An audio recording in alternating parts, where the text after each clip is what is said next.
ఈ ఎక్స్పెన్సెస్లో డిప్రిషియేషన్ లేదు, అది గుర్తుపెట్టుకోండి. సో డిప్రిషియేషన్ సపరేట్గా తీస్తాం. మైనస్ డిప్రిసియేషన్, తెలుసు డిప్రిషియేషన్ అంటే అసెట్ మీద ఇస్తారు. ఎంత? 1.50. ఇక్కడేమో 0, ఎందుకంటే డిప్రిషియేషన్. ఓకే, ఇక్కడ డిప్రిషియేషన్ ఉన్నప్పుడు, ఇక్కడ డిప్రిషియేషన్ లేనప్పుడు. సో ఇక్కడ మనం 1.5 పెడతాం, ఇక్కడ 0 పెడతాం.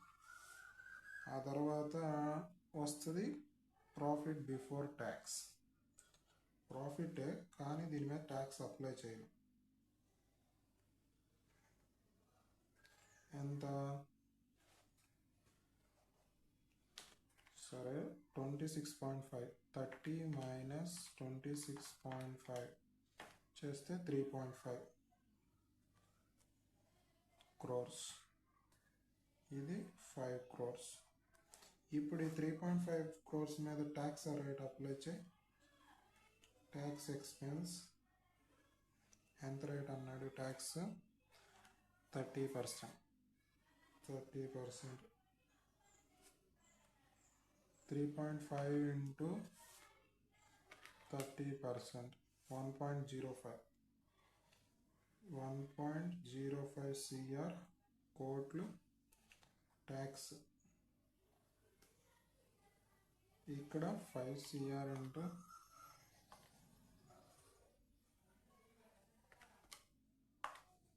1.5 crore.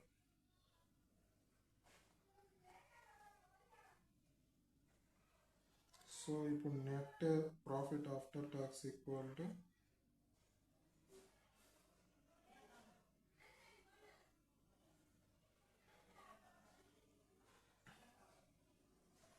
profit after tax equal to 1.5 minus 5, 3.5 CR. ఇక్కడ 3.5 minus 1.05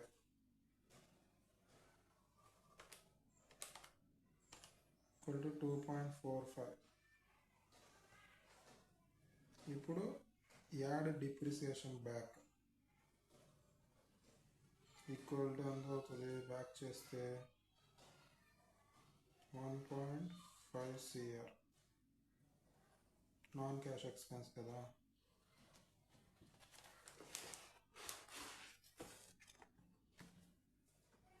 యాడ్ డిప్రిసియేషన్ బ్యాక్ చేస్తే 1.5 CR, ఇక్కడ నీళ్ళు. సో ఇక్కడ వచ్చేది క్యాష్ ఫ్లో.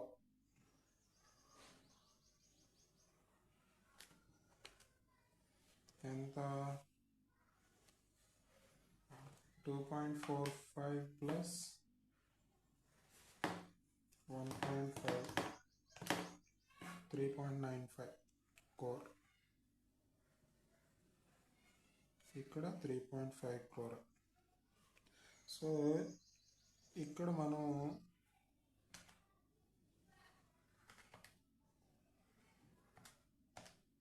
45 lakhs 45 లక్షలు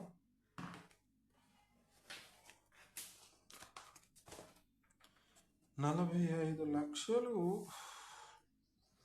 కంపెనీకి బెనిఫిట్ అయింది.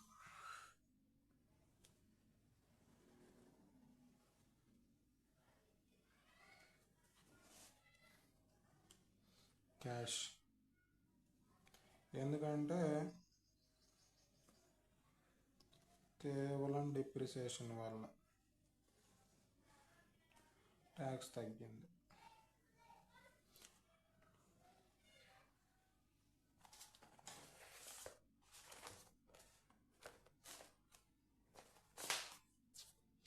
ఇది బ్లాక్ అసెట్ మీద ఎగ్జాంపుల్ 2. ఇది టైం వేస్ట్ ఎగ్జాంపుల్ నన్ను అడిగితే. ఏం లేదు, మనందరికీ డబ్ల్యూడివి మెథడ్ కింద డిప్రిసియేషన్ క్యాలిక్యులేట్ చేయడం వచ్చు కదా. సో ఇక్కడ ఏ లిమిటెడ్ గాడు 1 lakh మిషన్ని కొంటాడు.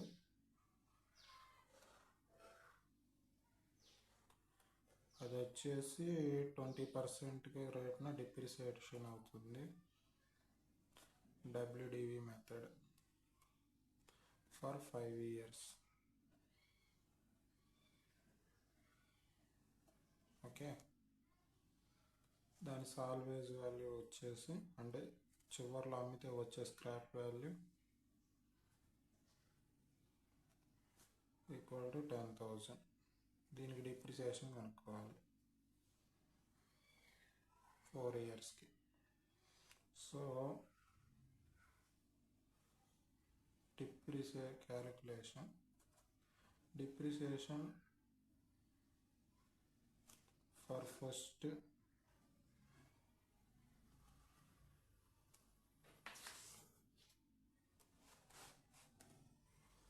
depreciation for first 4 years.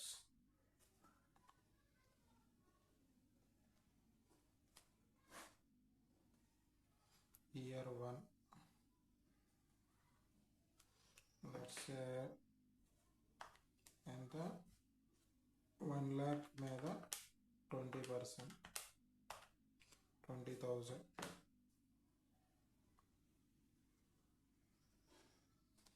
Return down value అంత 80,000. WDV. ఇయర్ 2కి depreciation equal to 80,000 into 20%, 16,000 minus 80,000, 64,000. Year 2, year 3 depreciation 20% into 20%, 12,800 minus 64,000 equal to 51,200 WDV.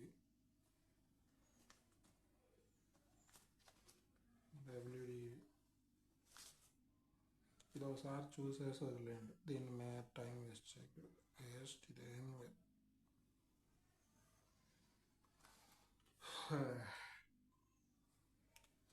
Year 4 into 20%, 10,240.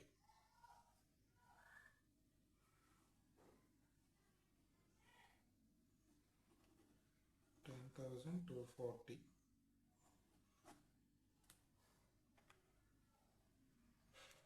51,200.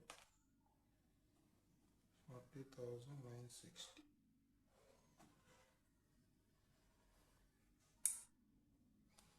WDV of 5th year. అది దీన్ని black value అంటారు. 5 yearsకి. ఒకవేళ ఇప్పుడు ఇది పార్ట్ 1,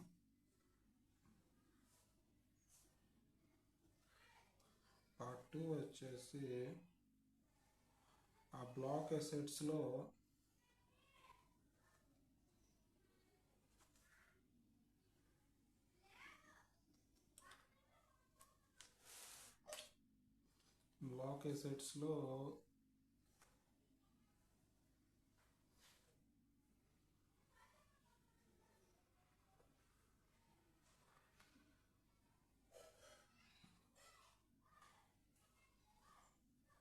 ఓన్లీ ఒక్క అసెట్టే ఉంది.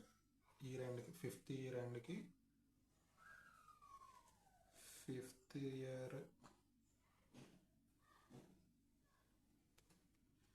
ఎండ్కి 1 అసెట్టే ఉంది.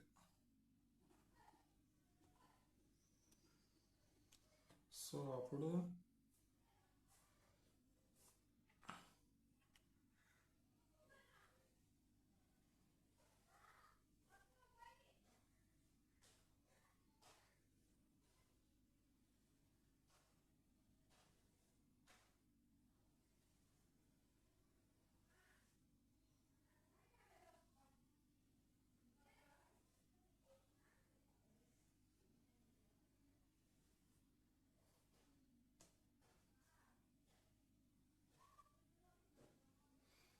అంటే ఇది బ్లాక్ ఎసెట్ కాదు, ఓన్లీ వన్ ఎసెట్ ఉంటే అప్పుడల్లా ఆ వన్ ఎసెట్ కూడా సేల్ చేసేస్తే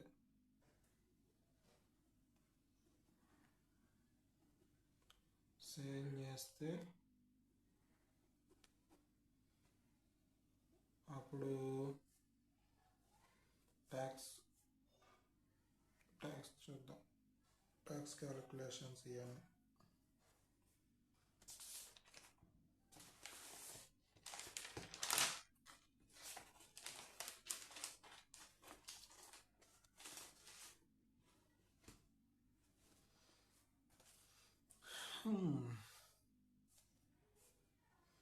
ఫిఫ్త్ ఇయర్ ఎండ్కి ఎలాంటి డిప్రిసియేషన్ ఉండదు,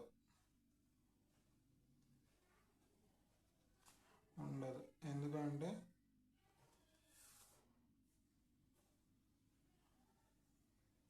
ఉన్నది ఒకే అసెట్,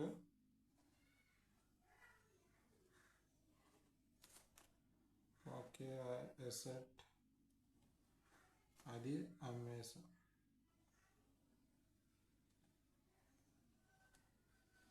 సో 10,000కి, సో డబ్ల్యూడివి 40,960 ఇక్కడ వచ్చింది కదా, 40,960 minus depreciation 0 minus sale value 10,000 remaining 30,960. ఇది క్యాపిటల్ గెయిన్ ట్యాక్స్. సో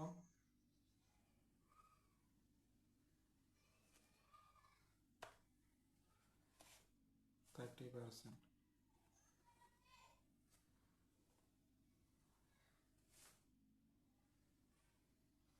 ఇక్కడ ట్యాక్స్ బెనిఫిట్ ఏం రాదు, టోటల్ దీని మీద 30% ట్యాక్స్ కట్టాల్సింది. బెనిఫిట్ ఏమి రాదు, టోటల్ 30,960 మీద 30% ట్యాక్స్ వేయాల్సిందే.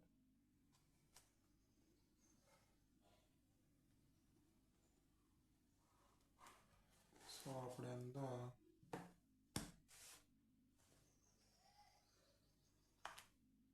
30,960 into 30%, 9288.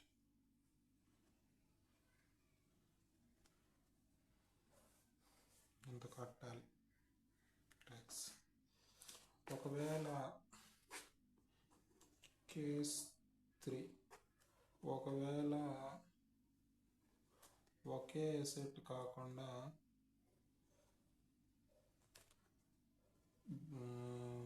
బ్లాక్ ఆఫ్ ఎసెట్స్ అంటే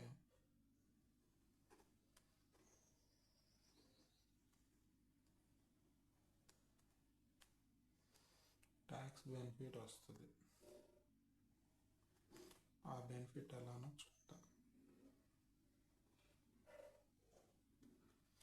కేస్ 3.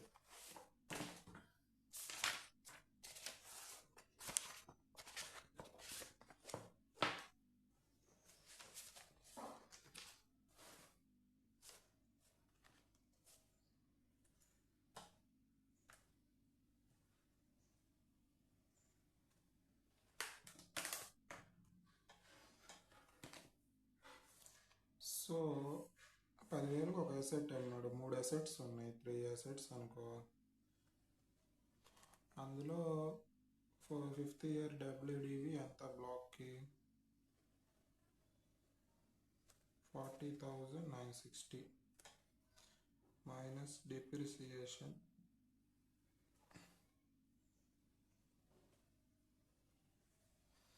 లేదు, డిప్రిసియేషనే కాదు, ఫస్ట్ సేల్ చేశాడు ఒకటి ఇయర్లో, అదెంత 10,000కి. మిగిలింది 30,960. ఇప్పుడు ఇక్కడ ఇంకా ఒకే అసెట్, 1 అసెట్, 2 అసెట్స్ డబ్ల్యూడివి ఇది. ఇప్పుడు దీని మీద డిప్రిసియేషన్, వేస్తే 20%, 30,960 into 20% equal to 6192. 6192 minus 30,960 equal to 24,768. So వచ్చింది ఏంటిది? Profit after tax. Profit after tax కాదు, వచ్చింది black of asset.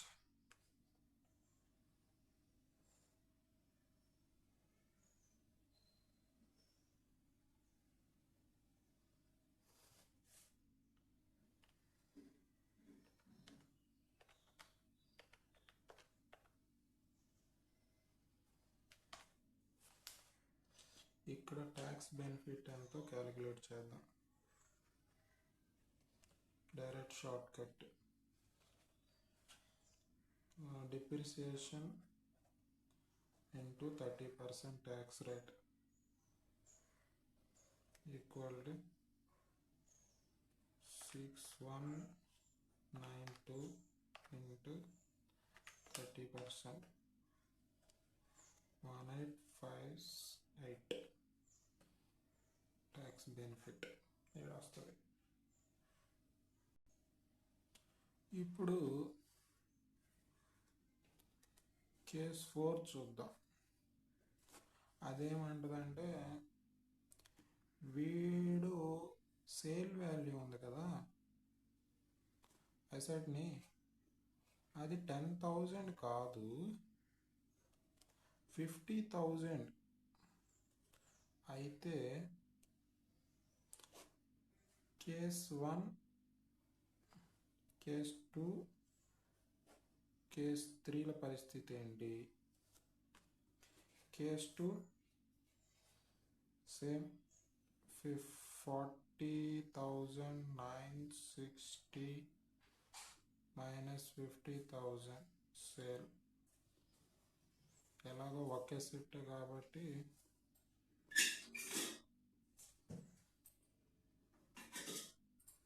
No depreciation.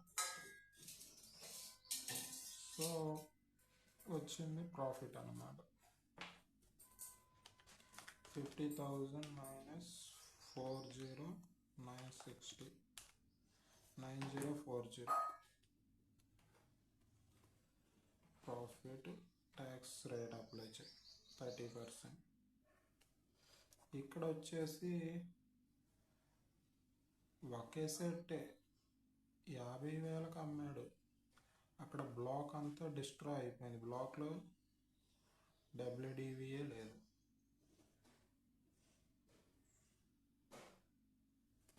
ఎలా? 40,960 minus 50,000, బ్లాక్ 0 అయ్యి 9040 వచ్చి, ఇంక దీని మీద ట్యాక్స్ వేసాయి చాలు. ఇంకా బ్లాక్ అంతా 0 అయిపోయినట్టే. ఒకవేళ అసెట్స్ ఉన్నా డబ్ల్యూడివి ఉన్నా కూడా, అసెట్స్ ఉన్నా డబ్ల్యూడివి ఉన్నా అది అకౌంటింగ్ పర్పస్లో.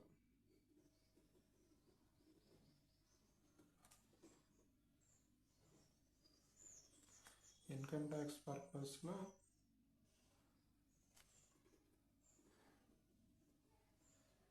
ఆల్రెడీ 0 అయిపోయింది.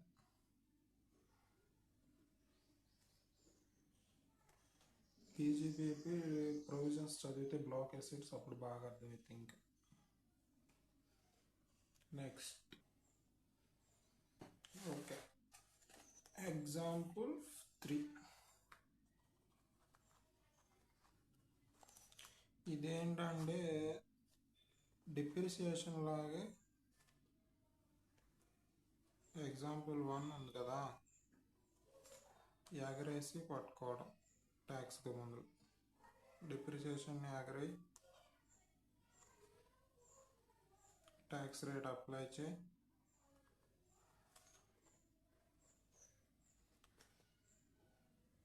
మళ్ళీ డిప్రిసియేషన్ని పట్టుకుంటే ఇక్కడ యాడ్ బ్యాక్ చేయడం, ఇక్కడ లెస్ చేయడం, ట్యాక్స్ రేట్ అప్లై చేయడం. సేమ్ అలాగే ఇంట్రెస్ట్ని ఎగరేసి ఎగరేసి ట్యాక్స్ రేట్లు అప్లై చేసి ట్యాక్స్ రేట్ అప్లై చేసి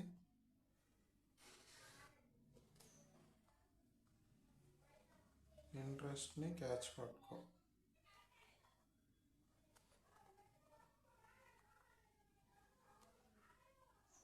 ఇంట్రెస్ట్ని క్యాచ్ పట్టుకో. కానీ ఈ పట్టుకునే దగ్గర నెట్ ఇంట్రెస్ట్ పట్టుకో. అంటే ఇంట్రెస్ట్ మీద కూడా ట్యాక్స్ రేట్ అప్లై చేసి లెస్ చేసి వచ్చింది పట్టుకో. డిప్రిసియేషన్ లెక్క కాదు, అక్కడ క్రాస్ ఇక్కడ నెట్.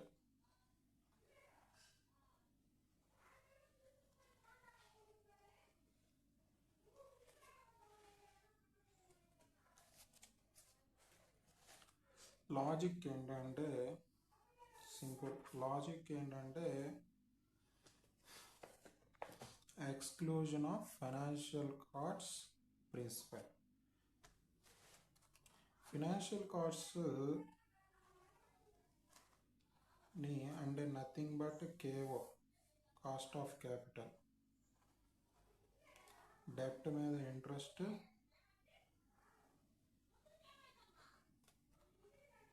ఈక్విటీ, డివిడెండ్, ఇవన్నీ ఆల్రెడీ మనం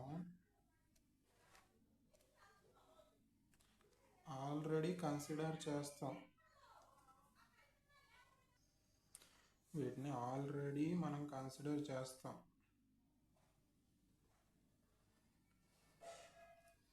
ఎన్పివి అప్పుడు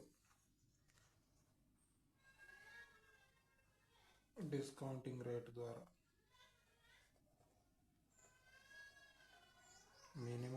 మినిమం ఇవి రావాలి. కానీ ఇక్కడ మనం ఏం చేస్తాం, ఇక్కడ కూడా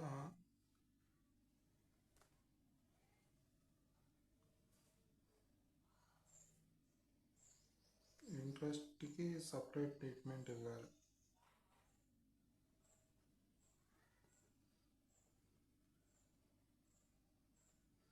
చూడండి, when cash flow relating to long term fund being divided, long term fund interest, equity, dividend ఇవి ఎక్స్క్లూడెడ్ ఫ్రమ్ ఎనాలిసిస్. ఇవి మైనస్ చేయాలి. మీన్స్ ఇంట్రెస్ట్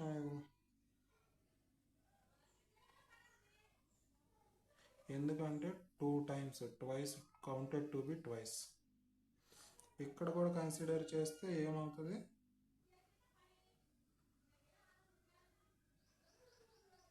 ఇక్కడ కూడా కన్సిడర్ చేస్తే 2 times 2 times డిడక్ట్ చేసినట్టు. క్యాష్ ఫ్లోస్ని కనుక్కునే ప్రాసెస్లో ఇది తప్పు కదా, 2 times చేయటం అనేది. సో 1 time చేయాలి. ఆ 1 time కూడా డివిడెండ్కి అంత ఇబ్బంది పని లేదు. ఎందుకంటే దీనికి ట్యాక్స్ బెనిఫిట్ రాదు.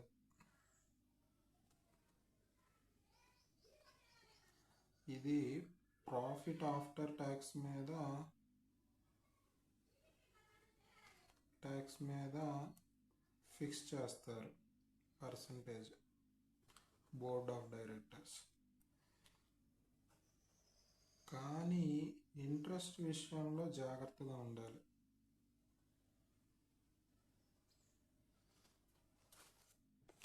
ఎందుకంటే ఇంట్రెస్ట్ విషయంలో జాగ్రత్తగా ఉండాలి.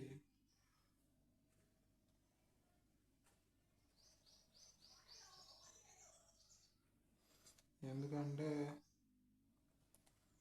Interest minus PBT minus interest minus tax చేస్తాం, పిఏటి వస్తుంది. ఇది పిఏటి ముందలు చేస్తాం కాబట్టి. ఓకే, ఇప్పుడు ఎలా ట్రీట్ చేస్తామో చూద్దాం. ఎగ్జాంపుల్ కూడా ఎగ్జాంపుల్ ఫార్ములా ఉంది. పిఏటి plus interest minus 1 minus tax rate.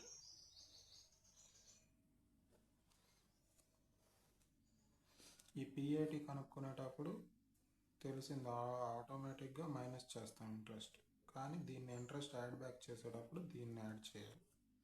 చూసుకోండి, ఇక్కడ చెప్పాడు to exclusion financial cost principle to interest long term ignored while company faction taxes to expect dividend deemed irrelevant cash inflow analysis. ఇది irrelevant ఎందుకనేది ఇక్కడ ఇస్తాడు. While dividend propose no difficulties at the profit after tax. Dividend ఎలాగో profit after మీద చేస్తే no issue. కానీ interest add back చేయాలి profit after tax కాబట్టి. ఇది ఫార్ములా ఇక్కడ చూస్తాం example. So let's calculate. Example 3 ఏం చెప్తుంది? Example 3, X Limited has yearly profit interest on the tax. Interest and tax తీయక ముందల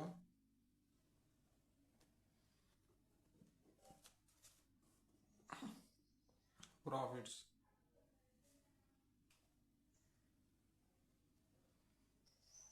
ఇయర్లీ ప్రాఫిట్స్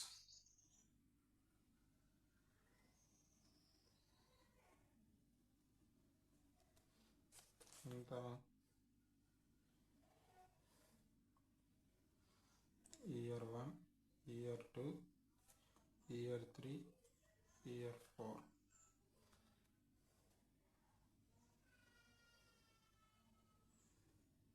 PBIT 10,000 year 1 की, 20,000 year 2, year 3 की 40,000, year 4 की 50,000. ఇంట్రెస్ట్ ప్రతి ఇయర్ 5,000 ఈచ్. Tax rate 30%. ఇక్కడ calculating solution.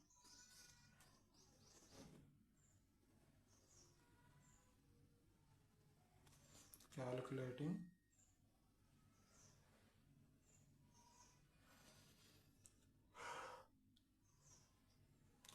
profit after tax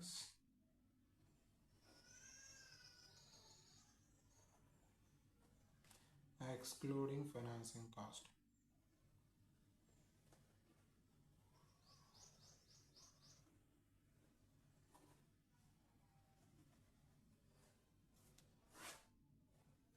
Shortcut PF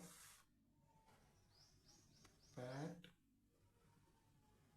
excluding finance cost, PATFS. Okay, let's calculate. Particulars year 1, year 2, year year 4.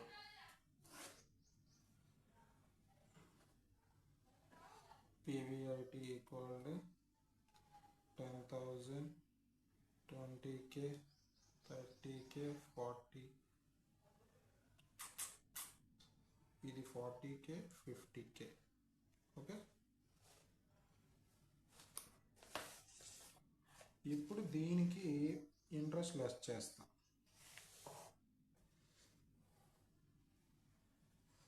Steps చెబుతా నేను, steps అట్లా రాస్తాను నేను. ఇంట్రెస్ట్ లెస్ ఎంత, 5,000 ఇంట్రెస్ట్ అన్నాడు. 5K వచ్చేది ప్రాఫిట్ బిఫోర్ ట్యాక్స్, పీబీటీ.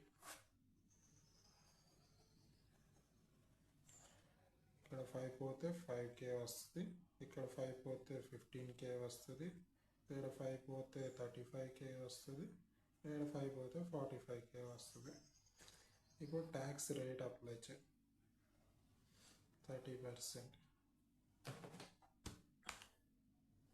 ఎంత, 5%, 5,000 మీద 30%. 5,000 into 30%, 1,500 మైనస్ చేయి, వచ్చేది ప్యాట్, దానికి యాడ్ బ్యాక్ చేయి ఫినాన్స్ కాస్ట్. సో 1,500 లెస్ చేస్తే 5,000లో 3,500. ఈ 15,000Kలో నుంచి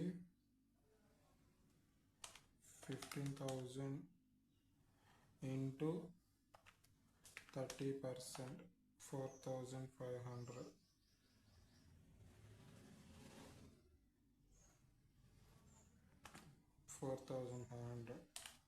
ఈ 35K మీద 30%, 35,000 into 30%, 10,500 minus tax expense.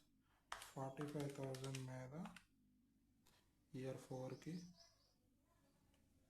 Into 30%, 13,500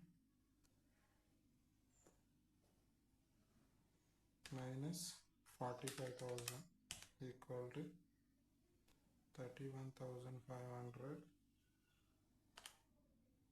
35,000 minus 1,500 equal to 24,500.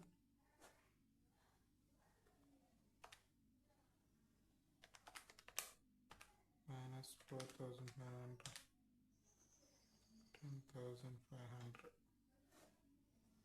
Pat వచ్చింది. ఇప్పుడు ఈ ఇంట్రెస్ట్ని యాడ్ బ్యాక్ చేయి, అది 1 మైనస్ టీ చేసిన తర్వాత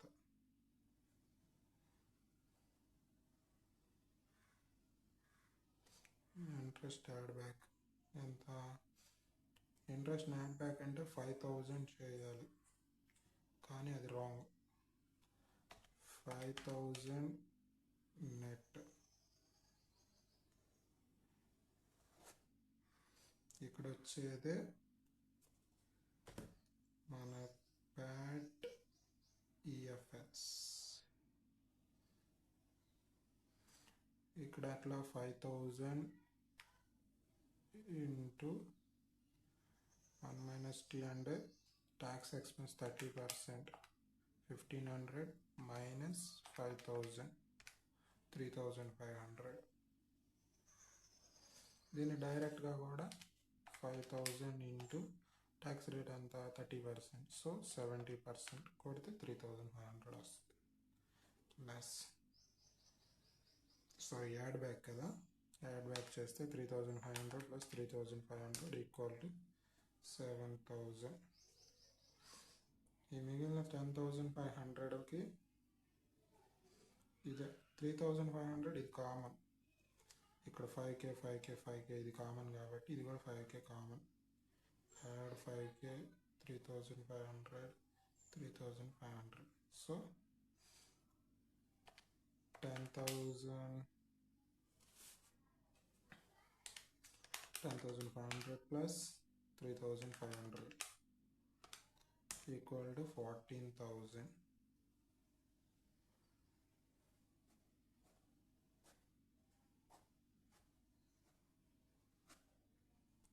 24,500 plus 3,500 equal to 28,000. 31,500 plus 3,500 equal to 35,000. ఇది కరెక్ట్ ఆన్సర్. చూసుకో. 7,000, 14,000, 28,000, 25. అదన్నమాట. ఏం లేదు. పీబీఐటీ ఇంట్రెస్ట్ ట్యాక్స్ తీయక ముందర ప్రాఫిట్ ఇంట్రెస్ట్ తీసేస్తాం. తర్వాత వచ్చేది ప్రాఫిట్ బిఫోర్ ట్యాక్స్, దాని మీద 30% తీసేస్తాం. ఆ తర్వాత వచ్చింది ప్రాఫిట్ ఆఫ్టర్ ట్యాక్స్, దానికి యాడ్ చేస్తాం. అది ఇంట్రెస్ట్ తీసేసిన ట్యాక్స్ రేట్ తీసేసిన ఇంట్రెస్ట్ యాడ్ చేస్తాం. ఇలా కూడా చేయొచ్చు alternatively. Profit before interest and tax 10,000, 20,000, 40,000, 50,000 కదా. దాని మీద డైరెక్ట్ 30% వేసేయి. 3,000, 6,000, 12,000 వస్తుంది. ఆ తర్వాత వచ్చేది 7,000. దాన్ని లెస్ చేస్తే వచ్చేది 7,000, 40,000. కానీ ట్రీట్మెంట్ అర్థం కాదు కదా. కానీ ఈ లాజిక్ చూపిస్తే బాగుంటుంది, అందుకని అదే ఫాలో అవటం best. Illustration 1.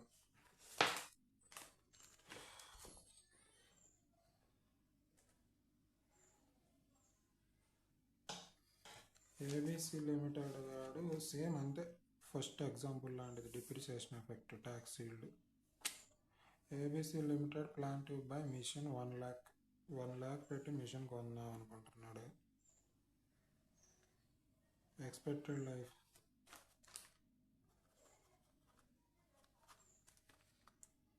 Initial cost 1 lakh. Life వచ్చేసి machine life 4 years.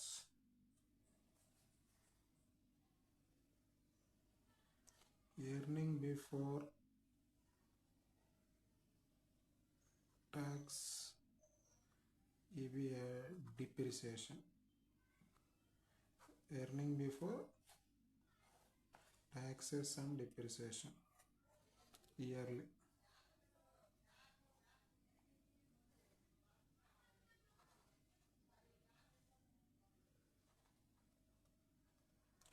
One, two, three, four.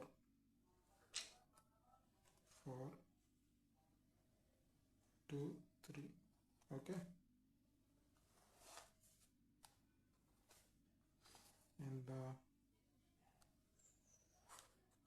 ABTD. Okay. In the first year 45,000 profit కానీ before tax and depreciation. Second year ఎంత 30,000, 30K. థర్డ్ ఇయర్ ఎంత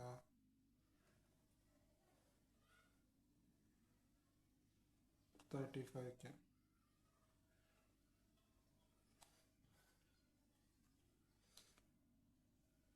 $25K.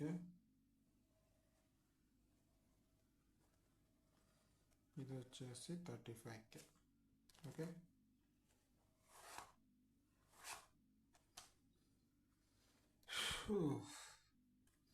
దీంట్లో నుంచి మనం ఇది straight line depreciation, SLM method. Tax rate వచ్చేసి 20%.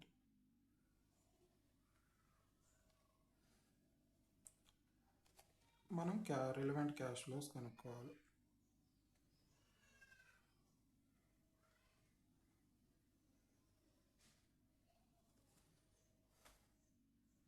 So relevant cash flow calculating. Okay. Relevant cash flow, computing cash flows. So ఇక్కడ వచ్చేసి డిప్రిసియేషన్ లెస్ చేయండి. తర్వాత ఎగరేసి పట్టుకుందాం. డిప్రిసియేషన్ ఎగరేసాను, క్యాచ్ పట్టుకోవాలి తర్వాత. ఓకేనా? ఎంత depreciation straight line method. So 1 lakh depreciation calculation of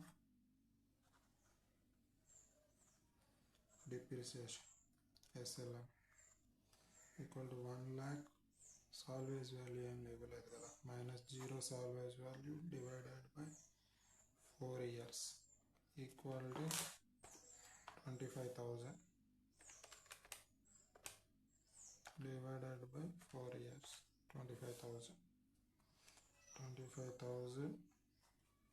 aggressive 25,000 aggressive 25,000 aggressive. Okay, అప్పుడు ప్రాఫిట్ బిఫోర్ ట్యాక్స్ వస్తుంది. 25 నుంచి 45 నుంచి 25 పోతే 20K ఉంటుంది, ఇక్కడ 5K ఉంటుంది, ఇక్కడ 0, ఇక్కడ 10K ఉంటుంది ఉందా. ఆ తర్వాత ట్యాక్స్ పట్టుకో, ట్యాక్స్ అప్లై చేయి 30%, సారీ 20%. ఇక్కడ 20,000 into 20% 4,000, 5,000 into 20% 1,000, అంతే 0. 10,000 into 20% 2K. సో ఇవి లెస్ చేస్తే వచ్చేది ప్యాట్ 16K 4K 8K వచ్చేది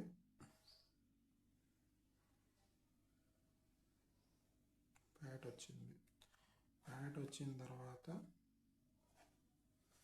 దీనికి add depreciation add back.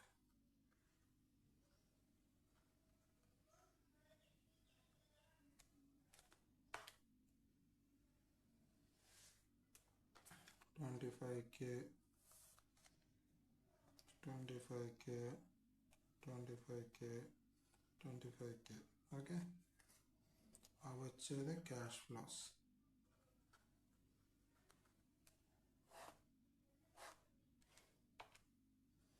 $16,000 plus 25,000 41,000.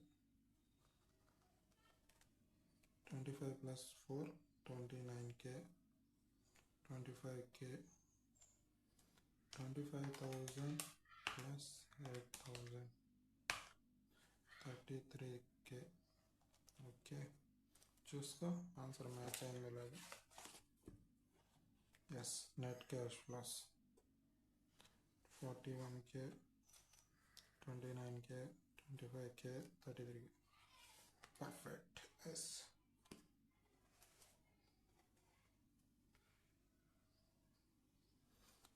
Example 4. ఇది సింపుల్ ప్లేబ్యాక్ పీరియడ్ మీద simple formula.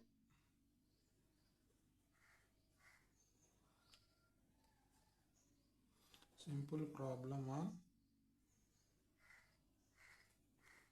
Payback period. So payback period formula ఏంటి? Total initial capital investment divided by annual expected after tax net cash flow. Nothing but cash flows for a year. Okay, formula గుర్తుంది కదా. ఇక్కడ వచ్చేసి వీడు initial cost, ఇది numerator 20 lakhs. Profit వచ్చేసి PAT PBT ఇచ్చాడు. Profit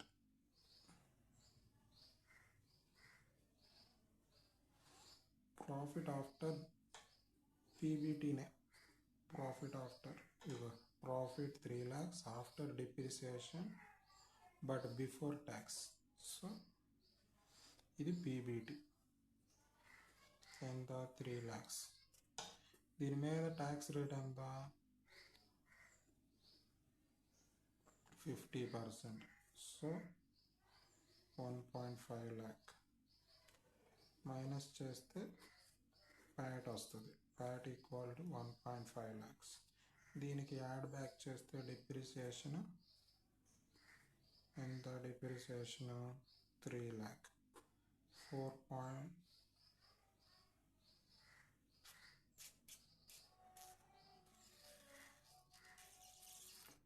మనం 12.5%. డిప్రిసియేషన్ 3 lakh కాదు, డిప్రిసియేషన్ని కనుక్కోవాలి. Calculating depreciation 12.5% on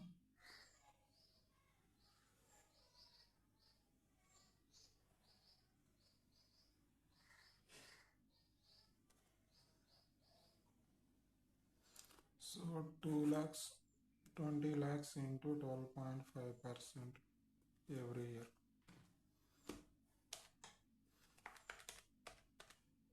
20 lakhs into 12.5% equal to 2,50,000.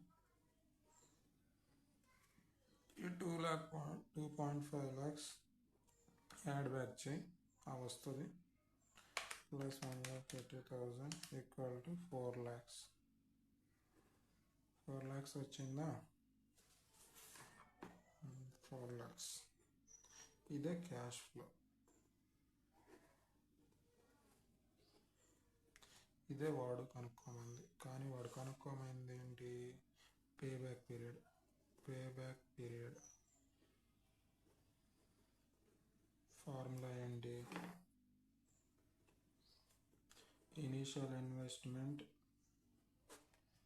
Divided by net cash flows.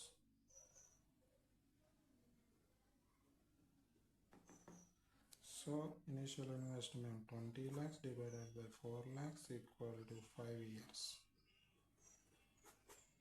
4,520.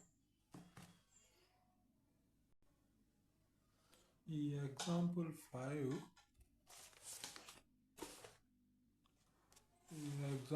5 వచ్చేసి సిమిలర్ టు దిస్ ప్రాబ్లం. ఏంటి? క్యుములేటివ్ క్యాష్ ఫ్లోస్ కనుక్కోవాలి. సో ఇయర్ 1, 2, 3, 4, 5, 6 క్యాష్ ఫ్లోస్ ఇచ్చాడు వాడే, మనం కనుక్కునే పని లేదు. క్యుములేటివ్ క్యాష్ ఫ్లో అంటే నథింగ్ బట్ యాడ్ చేసుకుంటా వెళ్ళాలి. 60,000కి ప్లస్ 90,000 యాడ్ చేస్తే 1,50,000. ఈ దీనికి 1,50,000కి యాడ్ చేస్తే 80,000, 2,30,000. దాని ఇనిషియల్ క్యాపిటల్ వచ్చేసి 5 lakhs.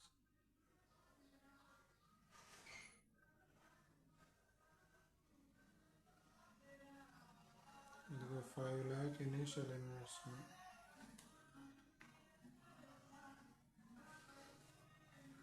ఈ 4, 5 మధ్యలో 4, 5, 6 మధ్యలో ఉంటుంది. ఇక్కడికి 4,80,000 వచ్చింది. అట్లా యాడ్ చేసుకుంటూ వస్తే ప్లస్ 1,50,000,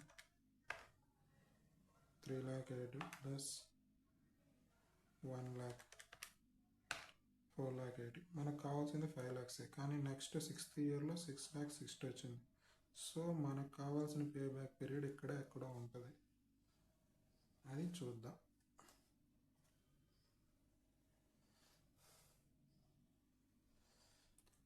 డిఫరెంట్ క్యాష్ ఇన్ఫ్లోస్ ఉంటాయి.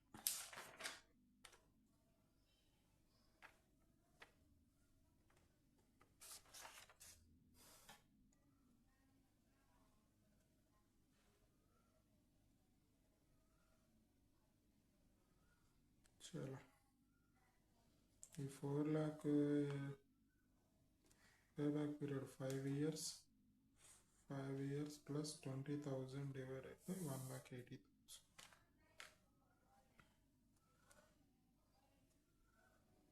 మనకు కావాల్సిన 20,000 ఎలా వచ్చింది? 5 lakh మైనస్ 4,80,000. 5 lakh కావాలి, ఇక్కడికి 4,80,000. So 20,000 divided by 180. ఆ ఇయర్లో వచ్చింది 180 డివైడెడ్ బై 180. అప్పుడు వస్తుంది.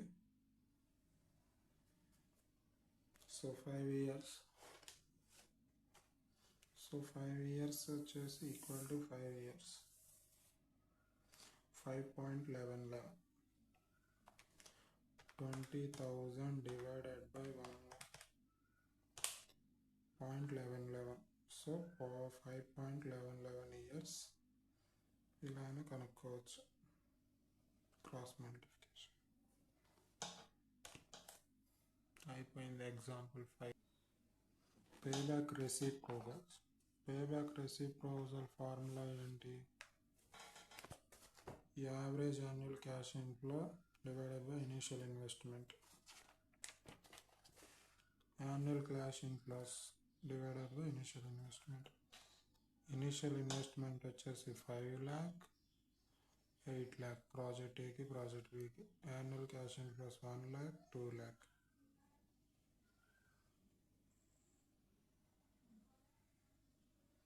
సో ఇక్కడ 1 lakh divided by 5 lakh. So formula ప్రకారం సబ్మిట్ చేస్తే annual cash inflow 1 lakh divided by 5 lakhs చేస్తే 20% వస్తుంది. ఇది రివర్స్ అన్నమాట, పర్సంటేజ్ వస్తుంది, అక్కడేం పీరియడ్ వస్తుంది.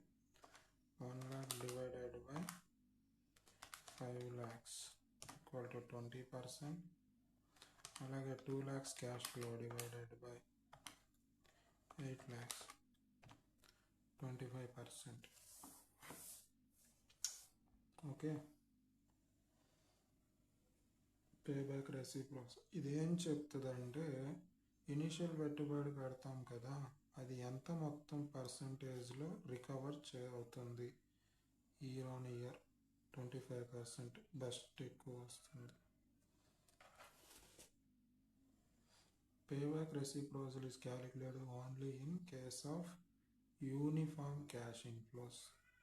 Cash inflows యూనిఫామ్గా ఉంటేనే ఎవ్రీ ఇయర్ నువ్వు పేబ్యాక్ రెసిప్రోకల్ కనుక్కోవాలి. ఇది లేకపోతే పేబ్యాక్ రెసిప్రోకల్ కనుక్కోలేరు. ఓకే, ఈ పాయింట్ గుర్తుపెట్టుకో. ఇది ఎగ్జాంపుల్ 6 అన్నమాట. Okay. Example 7. Times limited project వచ్చేసి initial investment 3 lakhs. Life 3 years. Salvage value 90,000. Profit before depreciation of each year is 1,50,000. మనం ఇక్కడ కనుక్కోబోయేది accounting rate of return. Accounting rate of return వచ్చేసి ఫార్ములా ఇది, average annual net income divided by investment. Net income తీసుకుంటాం. ఇక్కడ గుర్తుపెట్టుకోండి, accounting కాబట్టి net income, cash flows తీసుకోం. So let see the example. Profit before depreciation 1,50,000, 1,50,000, 1,50,000. Depreciation 70,000. Formula వేస్తే 3 lakhs minus 90K salvage value divided by 3 years. 70,000, 70,000. So profit after depreciation net income 80,000, 80,000. ఇక్కడ value of investment beginning 3 lakhs, depreciation తీసేస్తే 70,000, 2,30,000.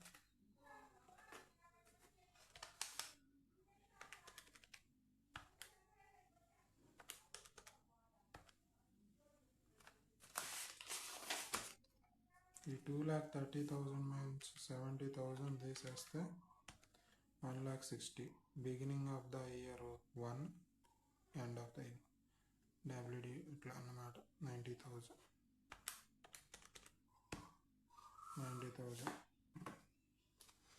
ఇప్పుడు దాకా మనం cash flows after tax use చేస్తాం, కానీ ఇక్కడ net income use చేస్తాం.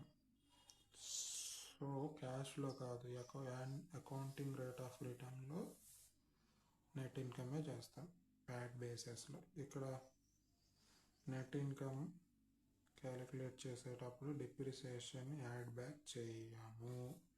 ఇది గుర్తుపెట్టుకోండి. యాడ్ బ్యాక్ చేయం డిప్రిసియేషన్ని, ఎందుకంటే ఇది accounting rate of return. After depreciation profit consider చేయము.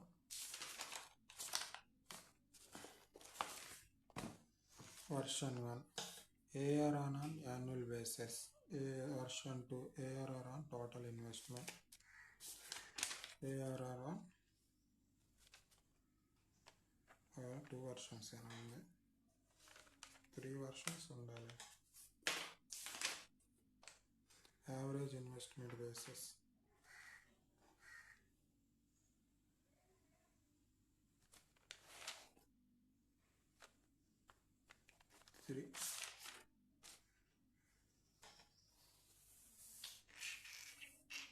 ఇదిగో ఏఆర్ అని యాన్యువరైజ్ ఇన్వెస్ట్, ఎక్కువగా దీన్ని వాడతాం మనం.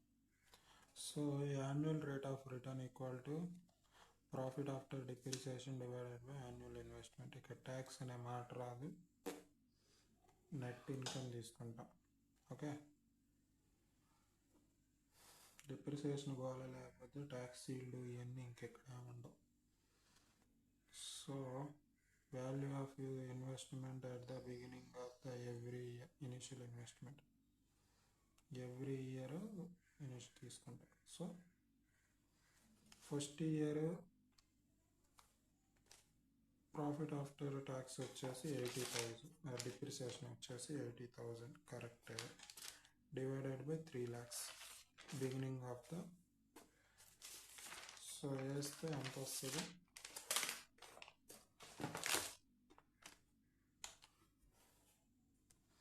80,000 divided by 3 lakhs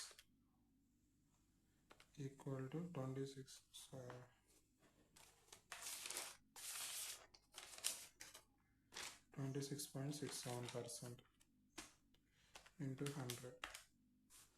ఓకే, అలాగే సెకండ్ ఇయర్కి అకౌంటింగ్ రేట్ ఆఫ్ రిటర్న్ చూస్తే 80,000 divided by 2,30,000 equal to 100%. 34% accounting rate of return అప్పటికే వచ్చేసింది. థర్డ్ ఇయర్కి చూస్తే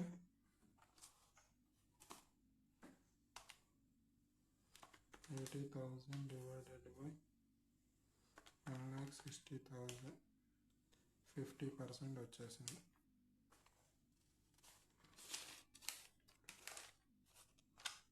average rate of return equal to average accounting rate of return equal to ఈ మూడింటిని add చేసి డివైడెడ్ బై 3 చెయ్యి. ఎవ్రీ ఇయర్ ఎంత రిటర్న్ వస్తుంది, యావరేజ్గా ఎంత. Let's say 50 plus 34.78 plus 26.67 divided by 3, 47.15%. 50, 34.78, 56.67 కాదు, 26.7. 26.67 plus 34.78 plus 50 plus divided by 3, 37.15% వస్తుంది. అది average rate of return. Annual basis మీద యాన్యువల్గా ఇంత ఇంత ఇంత అని ఫస్ట్ ఆ టేబుల్ వేయాలి, ఆ తర్వాత యాన్యువల్ బేసిస్లో ఇలా కనుక్కోవాలి. Net income divided by value of investment at the beginning, opening balance of asset, opening balance of asset. Okay, version 2 వచ్చేసి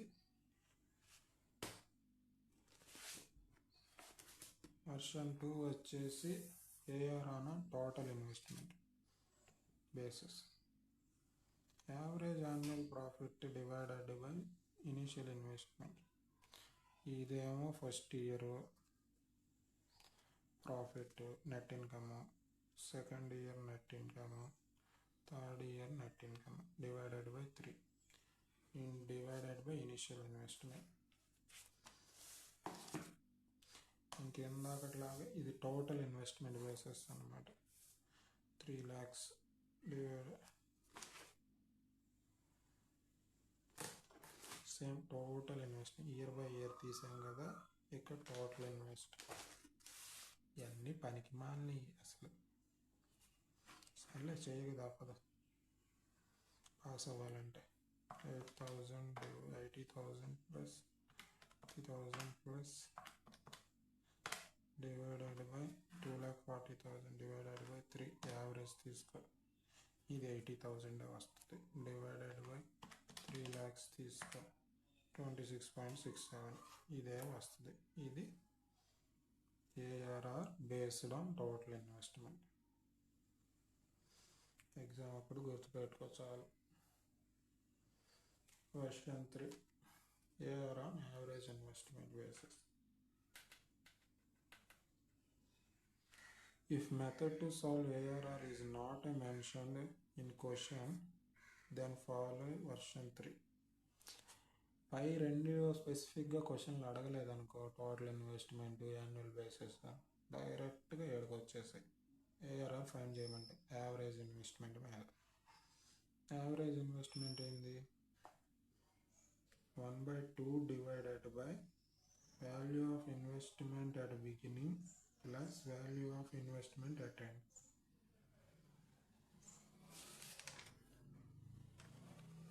ఫస్ట్ యావరేజ్ ఇన్వెస్ట్మెంట్ కలుసుకుందాం. Average investment at the beginning end అంట. ఇక్కడ 3 years. ఇక్కడ కూడా table వేసుకోవాల్సిందే. దీనికి first దానికి last దానికి table అవసరం, మధ్యలో దానికి టేబుల్ అవసరం లేదు. చూసుకో ఎందుకు అవసరం లేదంటే 80,000 ఇది కావాల్సినప్పుడే టేబుల్ అవసరం. Okay, 3 lakhs plus 90,000 divided by ఎంత? 3 1/2 కదా, ఇంటూ 1 డివైడెడ్ బై 2 1,95,000 వస్తుంది. ఇది average investment.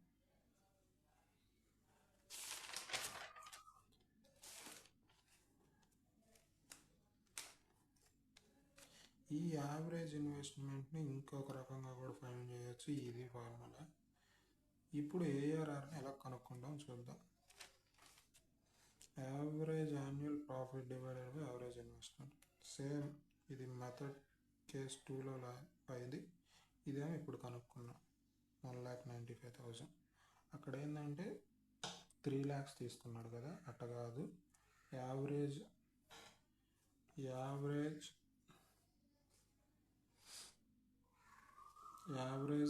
Income divided by average initial investment, అంతే, ఏం లేదు. ఇదేమో 1,95,000, ఇదేమో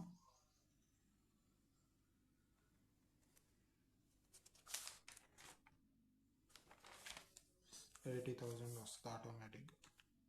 80,000 divided by 1,95,000 equal to 41.02%. In case of ARR method ఏదైతే ప్రాజెక్ట్లో హయ్యర్ వస్తుందో will be selected which ever is highest ARR percentage వస్తుందో